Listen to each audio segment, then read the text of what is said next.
Hello, hope everybody's doing well. All right, so this is the last video of the week. Sorry, it took me a little while to get this posted. I want to talk to you today a little more specifically about the annotated bibliography and about your works cited entries that you'll be including there and in the essay. As a reminder, your annotated bibliography should include your 5 best sources. If you only have 5 sources, of course, you're including all 5 here, but I know that some of you are using more sources, and that is absolutely fine. Also, if you want to include all of your sources, if you have more than 5, you certainly can, but you are required to include at least 5 here. The nice thing about the annotated bibliography is you're getting a start on your research, you're finding good sources. I have the chance to vet your sources and to check your citations before you move on further with the project. This also will help you have a beautiful and flawless works cited page at the end of your research paper. So I'm going to share the assignment on my screen and go through it with you. This will be quick, this will be short. Let me make this a one-pager if I can.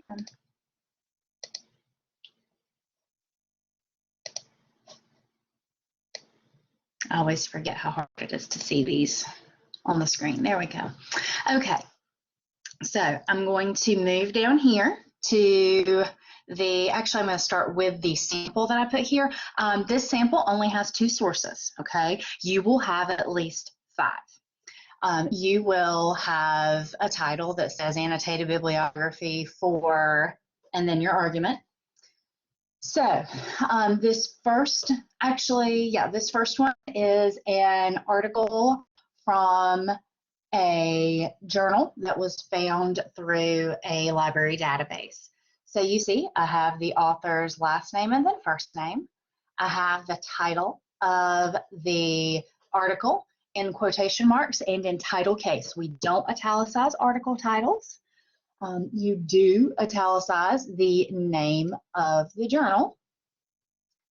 And then we have the volume, the issue number, the year, the pages, the name of the database, which is also italicized and in title case, and then the DOI if available. And hey, it looks like my font didn't update on that. Let me fix that real quick.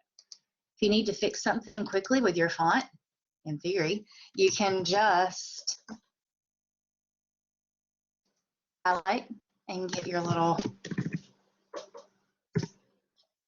box there. And then you have to reformat, but we'll talk about that in a minute. Okay, so then a period, that's it.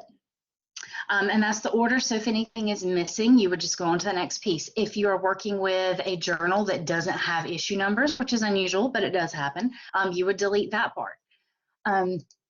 So then I have followed that up with a quick summary of the source. This one's a little bit long.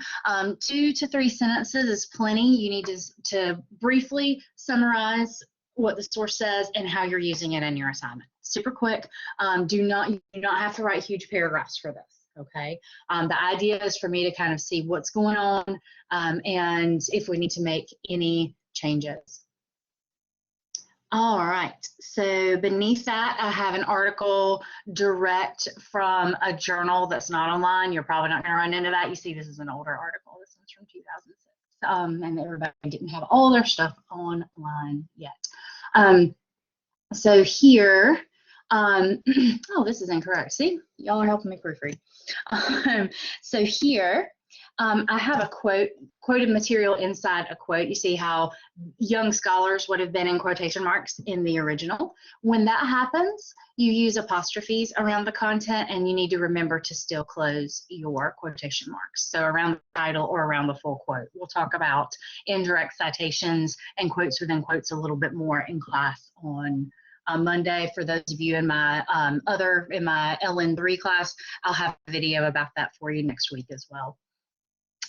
So then the same thing, italicize the name of the journal, volume, issue number, year, pages. There's no DOI here because this one wasn't online. If you are working with a book, you remember that was the most basic of citations, author's last name, first name, title of book, publisher, year.